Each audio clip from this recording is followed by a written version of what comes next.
여러분 평안하셨습니까? 오늘도 주님께서 우리들에게 새날을 주셨습니다. 주님의 평화가 여러분들과 함께 하시고 여러분의 가정과 일터에도 함께 하시기를 바랍니다. 뿐만 아니라 이 연말에 우리가 이루어야 할 일들을 잘 이루어지고 한 해가 잘 마감되기를 바랍니다. 뿐 아니라 이 땅이 여러 가지로 혼란 가운데 있습니다. 주님의 평화와 또 우리가 서로 사랑하고 섬기고 이해하는 일들로 인해서 이 땅이 평안하게 될 수 있기를 간절히 바랍니다. 함께 묵상하시겠습니다. 요한이 또 증언하여 이르되 내가 보매 성령이 비둘기같이 하늘로부터 내려와서 그의 위에 머물렀더라. 성령으로 세례를 베푸는 이인 줄을 알라 하셨기에 내가 보고 그가 하나님의 아들이심을 증언하였노라 하니라. 우리에게 사람의 몸을 입고 오신 하나님, 저희들과 함께하여 주옵소서. 주님의 그 사랑이 우리에게 임하여 주시고 또한 성령이 우리에게도 비둘기처럼 임하여서 우리들의 마음의 평강과 그리고 은사와 은혜를 입을 수 있도록 인도하여 주옵소서. 뿐만 아니라 이 땅에도 주님께서 친히 함께 해 주셔서 이 연말에 모든 것들이 아름답게 맺어질 수 있게 인도하여 주시고 또한 이 땅에 진정한 하나님께서 원하시는 샬롬이 임하도록 도와 주옵소서.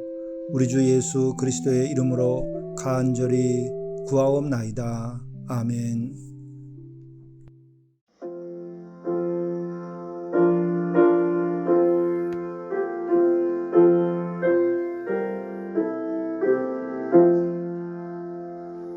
내 주 되신 주를 참 사랑하고 곧 그에게 죄를 다고합니다. 그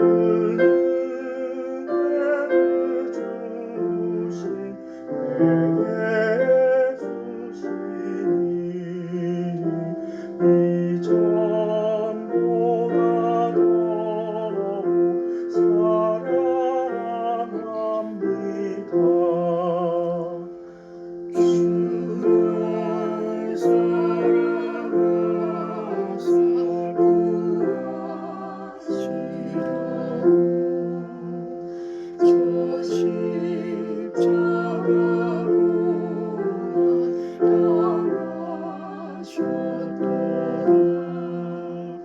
그것이 원수신 내 주의 오니 이전보다 더욱 사랑합니다. 내 평생에 있을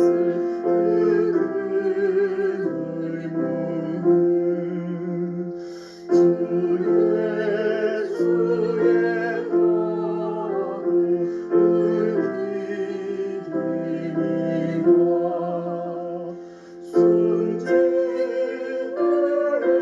순진하게까지 내할 말씀 이전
성경 말씀은 빌립보서 1장 3절에서 11절 말씀입니다. 내가 너희를 생각할 때마다 나의 하나님께 감사하며 간구할 때마다 너희 무리를 위하여 기쁨으로 항상 간구함은 너희가 첫날부터 이제까지 복음을 위한 일에 참여하고 있기 때문이라. 너희 안에 착한 일을 시작하신 이가 그리스도 예수의 날까지 이루실 줄을 우리는 확신하노라. 내가 너희 무리를 위하여 이와 같이 생각하는 것이 마땅하니 이는 너희가 내 마음에 있음이며 나의 매임과 복음을 변명함과 확정함에 너희가 다 나와 함께 은혜에 참여한 자가 됨이라. 내가 예수 그리스도의 심장으로 너희 무리를 얼마나 사모하는지 하나님이 내 증인이시니라. 내가 기도하노라. 너희 사랑을 지식과 모든 총명으로 점점 더 풍성하게 하사 너희로 지극히 선한 것을 분별하며 또 진실하여 허물 없이 그리스도의 날까지 이루고 예수 그리스도로 말미암아 의의 열매가 가득하여 하나님의 영광과 찬송이 되기를 원하노라. 이것은 하나님의 말씀입니다.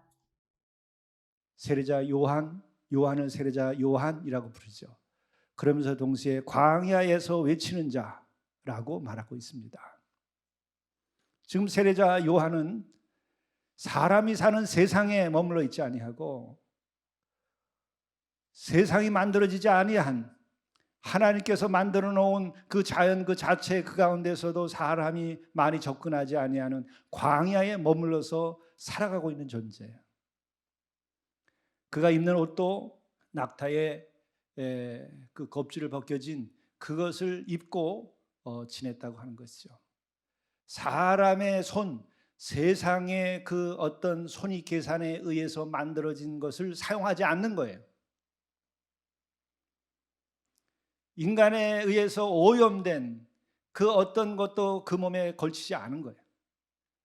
그가 먹는 것도 역시 광야에서 나는 메뚜기, 그리고 석청,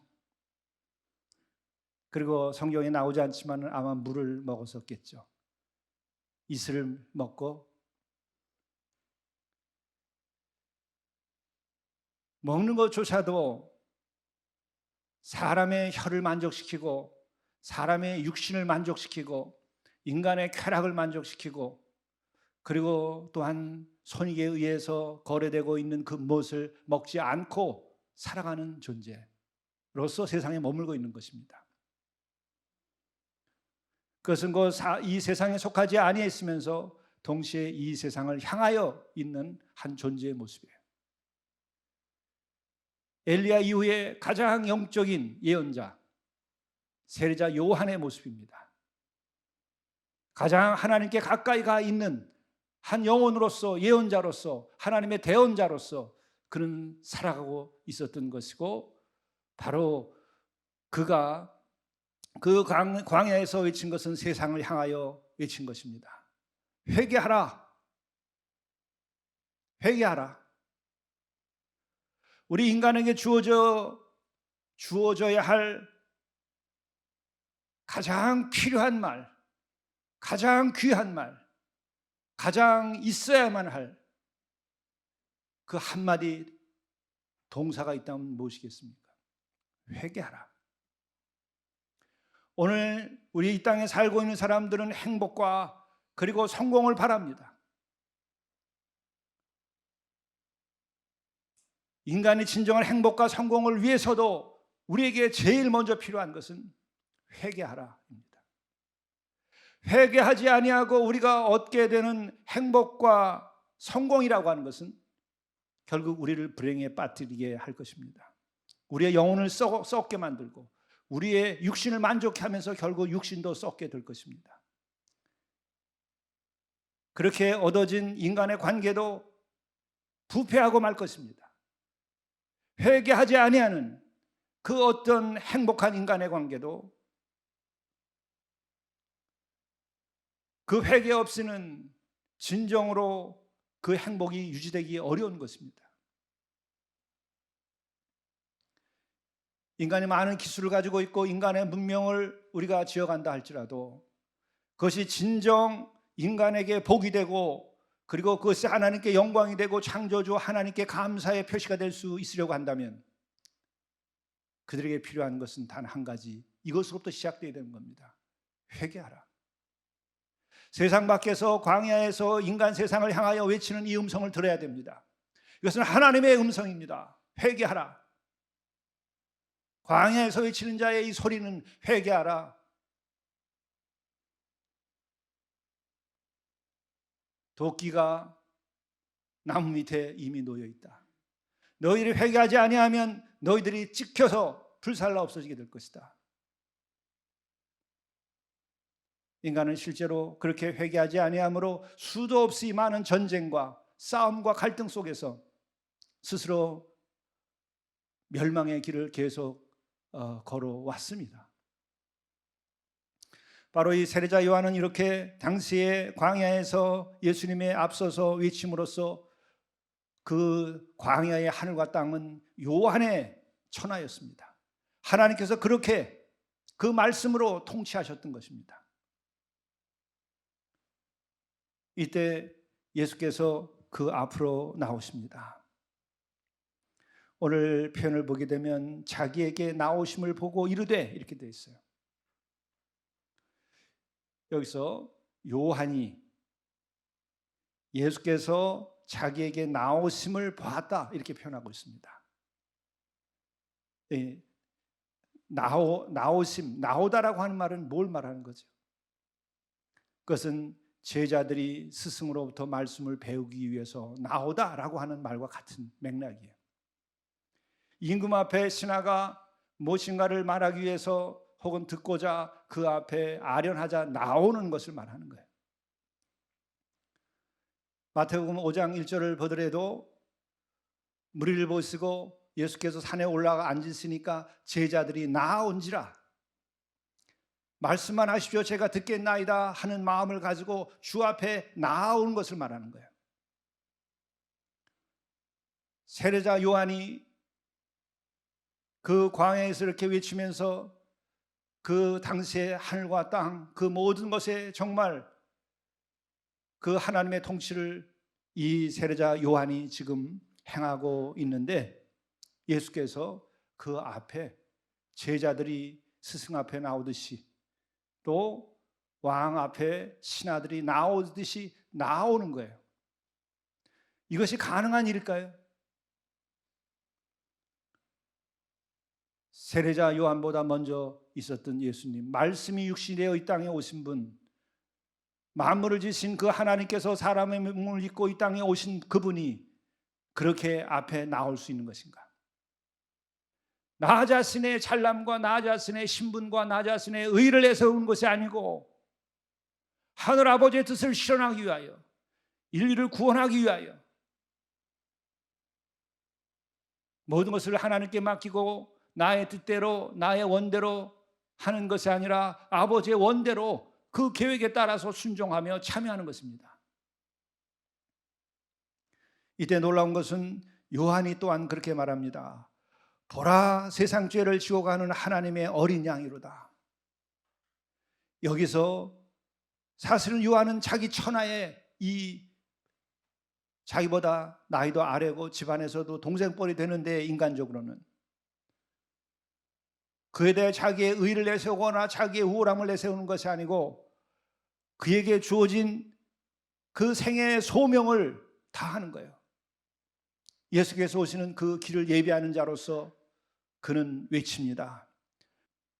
이것이 인간의 작은 자기의 의에 빠지지 아니하고 작은 이해에 매몰되지 아니하고 작은 자기의 명예를 구하는 것이 아니라 하늘의 뜻을 따라서 하나님의 말씀에 순종하고 살아가는 이 영적인 존재들의 모습이에요. 참된 예언자, 참된 하나님의 종들의 모습인 거예요. 참된 신앙인들이 가야 할 길을 보여주고 있는 것입니다. 위대한 것입니다. 이것이 당신의 위치에서는 참으로 제자처럼 그 앞에 나아갈 존재가 아닌 예수 그리스도께서도 그 앞에 머리를 숙이고 그 앞에 나아가시고 그 앞에 나온 그를 향하여 누구보다도 큰 힘을 가지고 있었던 세례자 요한이 자신의 모든 자리를 포기하고 보라 세상 죄를 지고 가는 하나님의 어린 양이로다, 이렇게 놀라운 외침을 외칠 수 있는 거예요. 하늘에 속한 자들, 하나님께 속한 자들, 주의 부르심을 받은 자들은 이렇게 사는 거예요. 나의 죄와 나의 교만과 나의 악함이 남아있을 때에는 이렇게 깨끗하게 처리하지 못하는 거예요.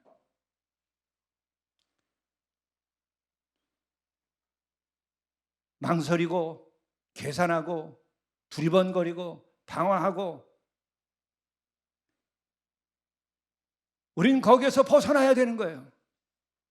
즉자적으로 하나님의 뜻을 따라서 이해할 것은 이해하고 아니할 것은 아니하고, 우리 하나님의 말씀대로 살고자 하고, 불의한 것에 대해서는 언제든지 노할 수 있어야 되는 것이고, 나의 교만에 대해서는 언제든지 나를 깨부실 수 있어야 되는 것이고, 또한 주의 뜻이라고 한다면 가장 낮은 데까지 무릎을 꿇고 그들과 함께 눈을 맞추고 그 낮은 데까지 내려가야 하는 것이에요. 여기에 자유가 있어요. 하늘에 속한 자의 권능이 거기에서 나타나는 거예요. 그 자체가 하나님의 권능입니다. 그 자체가 하나님의 능력을 받은 자의 모습인 거예요.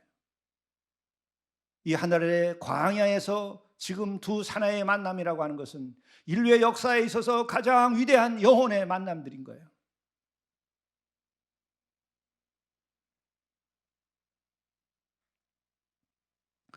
이때 세례자 요한은 세상 죄를 지고 가는 하나님의 어린 양이라고 하면서 앞으로 예수 그리스도의 삶 전체를 한마디로 단 하나의 문장으로 선포하는 것입니다. 주의 길을 이렇게 예비한 거죠. 어떻게 예비하는가? 길을 쓸고 길을 여는 것이 아니라 말씀으로 이에 앞으로 일어날 모든 일들, 구원의 역사를 이렇게 선포하는 것이죠. 이때 예수 그리스도께서 이것을 받아들이게 되는데, 하나님께서 친히 사람의 몸을 입고 이 땅에 오셔서 하나님의 나라를 이룩하려고 하시는데, 하나님의 통치를 성취하려고 하는데, 그 하나님의 통치와 하나님의 나라는 어떻게 해서 만들어지는가를 여기서 얘기하고 있는 거예요. 세상의 죄를 씻기 위해서 왔다는 거예요. 세상의 죄를 짊어지도록 하게 된다는 거예요. 세상의 죄를 심판하는 것이 아니고, 세상의 죄를 지적하는 것이 아니고, 세상의 죄를 다 짊어진다고 하는 것이에요. 오늘 이 세상을 통치하는 세상 권력들은 어떠합니까? 이 세상의 지성들, 이 세상을 갖다가 이끌어가는 지성이라고 하는 것은 어떠한 행위를 하고 있는 것입니까? 비판하고 비판하고 또 비판하는 것이 이 세상의 통치의 방법이에요.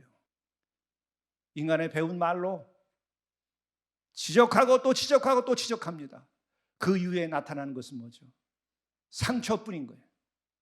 죄악만, 폭격을 맞은 다음에 그 파편들이 널려드시지, 인간 세상에는 그 지적당한 파편만이 널브러져 있는 것입니다.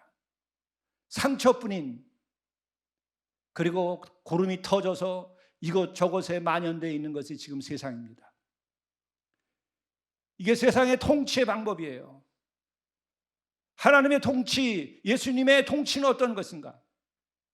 그 세상의 죄를 짊어지신다는 거예요. 본인이 끌어안는다는 거예요. 그분이 지워버리겠다는 거예요. 너희들의 모든 죄를 내가 씻기 위하여 왔다는 거예요. 그것으로 인하여 구원이 이루어지고 그것으로 인하여 평화가 만들어지는 것이에요. 이게 하나님의 법이고, 이것이 예수 그리스도를 통하여 우리에게 주신 하나님의 나라라고 하는 거예요. 이거 외에는 인간의 역사에는 구원이 없습니다. 인간의 역사에는 진정한 샬롬이 이루어지지 않습니다. 우리가 죽는 날까지 그걸 볼 것입니다. 그러나 우리가 이것을 알고 예수 그리스도를 닮아가며 예수 그리스도를 믿고 세상 죄를 짊어가는 그분에게 우리가 정말 너무도 죄송스럽지만 나의 죄를 다 맡기고 나의 죄에 대하여 무능함을 알고 나의 죄를 그분에게 다 맡기고 그리고 그분과 더불어 우리들이 세상 죄를 씻기 위하여 살아간다고 한다면 우리는 바로 하나님의 나라를 이루어가는 그 하나님의 손발이 되는 것입니다. 예수 그리스도의 손발이 되는 것입니다. 그거 외에는 더 이상 우리에게는 샬롬이라고 하는 것은 이 땅에서 찾아볼 수 없을 것입니다. 이미 성경은 그렇게 우리들에게 완전한 것을 계시하였어요.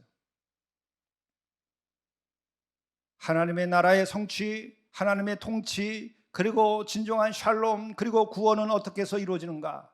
세상 죄를 지고 가는 그 일로 인하여 오직 그것만으로 성취될 수 있다는 거예요. 성주순례에 가가지고 어린 양을 잡는 것을 본 사람들이 있을 겁니다. 그 자리에서 목을 내놓고 피를 흘리고 그렇게 갑니다.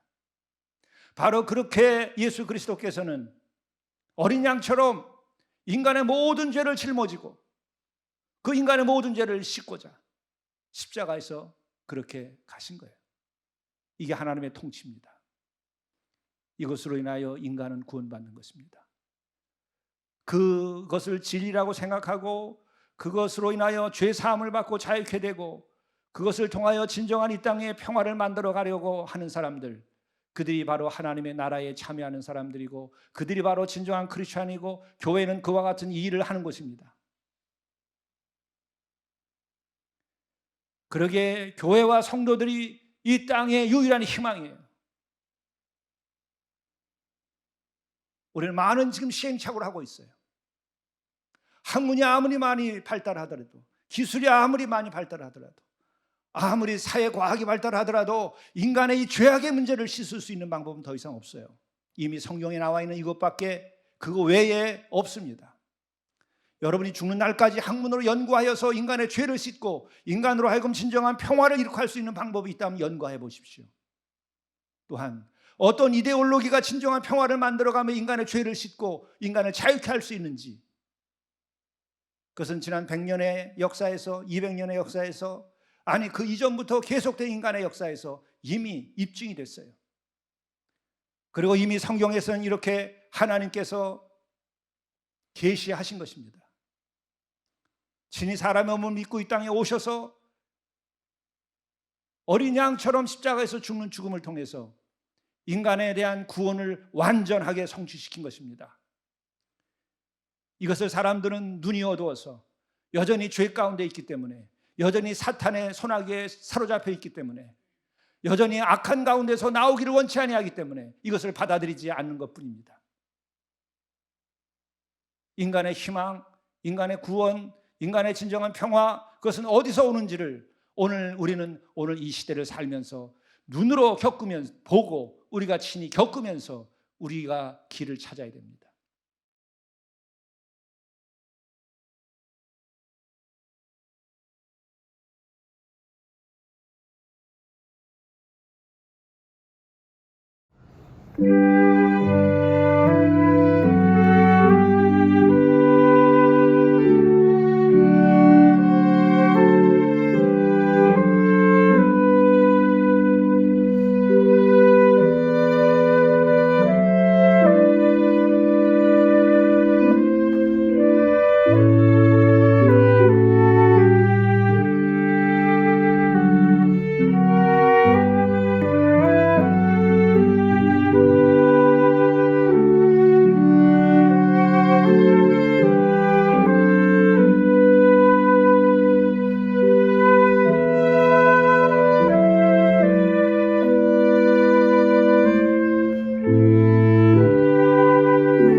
직업을 성직으로 여기십시오. 직업을 성직으로 여기고 기쁨으로 헌신하십시오. 주의 영광과 보람을 위하여 일하는 청지기적 삶을 사십시오. 주의 나라와 그의 뜻을 바라며 소명으로 여기는 순간 직업은 곧 성직이 됩니다. 나의 뜻과 목표가 아니라 주님을 향한 목표를 세우고 헌신하십시오.